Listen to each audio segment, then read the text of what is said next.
that big waterfront sites are simply magical.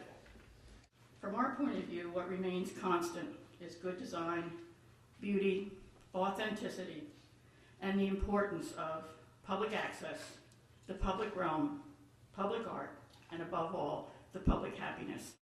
50 to 60,000 more people could live right here, it seems to me. You know, and if you have those 50 to 60,000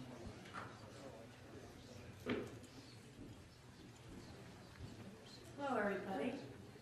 Thank you for coming to Boston Urban Land Institute's program to explore the possibilities for Boston's waterfront in the 21st century. I'm Lynn Wolfe, and I'm chair of the Urban Land Institute's program committee and also principal of Copley Wolfe Design Group. The goals of this program, then, are to explore lessons learned from other major waterfronts in the United States and abroad. It is with this in mind that we are so very pleased to have our panelists join us here. Waterfronts can be the vanguard developments in your city. They are the places to inject back into the city the amenity values that have often been squandered by bad development of the past, or frankly, that never existed. 30 to 35-year-old projects will undoubtedly need to be rethought. We decided that we would use the remaining large waterfront lands to essentially reinvent the entire inner city, to create a new model of an inner city for ourselves, and that we would use it to create new communities that would diversify and revitalize the core city, creating a new economic and social dynamic and a new balance, and giving us also a chance to address the environmental contradictions.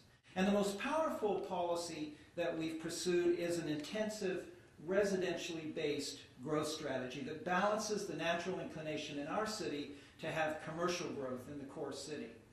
It's based on the concept of coherent neighborhood units, because consumers make housing choices based on everything that's essential for their day-to-day living.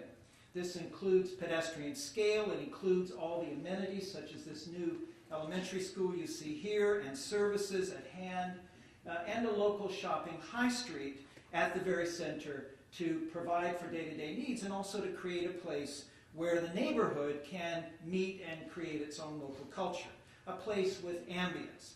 And that neighborhood proposition was really the essential building block of all of our thinking for our waterfronts. From our point of view, what remains constant is good design, beauty, authenticity, and the importance of public access, the public realm, public art, and above all, the public happiness. Also essential, obviously, is that open space and the public realm be used to contribute to neighborhood identity and amenity. And density is very much our goal. We want the city to be as compact and dense as we can make it. This is that people generally hate density. And they hate density because it's been done so bad. It's usually so unpleasant. And frankly, I don't blame them for that. And the formula goes something like this: the architectural solutions and the natural amenity values allow the density to work. The high density then generates enough wealth to carry, both in the public and private side of the equation, quality construction, great on-site facilities, and also a very nice contribution to the neighborhood infrastructure. And then the supportive neighborhood draws all kinds of people back to a truly urban lifestyle. There's an increased emphasis on sound science that there wasn't 25 or 30 years ago. Sustainability and green approaches are buzzwords now that weren't around. Our waterfront developments have also allowed us to break new grounds on the social front. We have included a genuine economic mix of both non-market as well as very successful market housing in every neighborhood. And 20% of all the units have to be held aside for low-income people.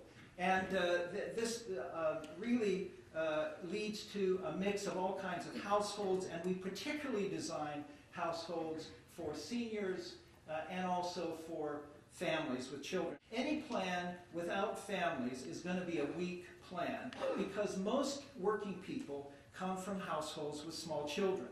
So in our case, we have special guidelines for family housing at high density, And we require that 25% of all the high-density units in the city, and starting in our waterfront areas, be designed to meet those guidelines. And families are flooding back in record numbers, is that we have less commuting cars than we had 10 years ago, and we've seen a drop in car ownership downtown, and over 60% now of the trips in the core city are done by non-motorized modes, mostly people walking. And believe it or not, statistically, those downtown residents are also thinner and healthier. Our waterfronts called for the high-rise form because most people do, in fact, want to live and enjoy those spacious water views. That our towers are very tall, but they're very, very thin, and they're widely separated. And then the bases are glued together with a coherent street wall buildings at the traditional scale. Essentially what we're saying is within the first 6 floors, we create the fascinating, intimate urbanism that engenders a strong sense of place. And by the way, value, value, and more value.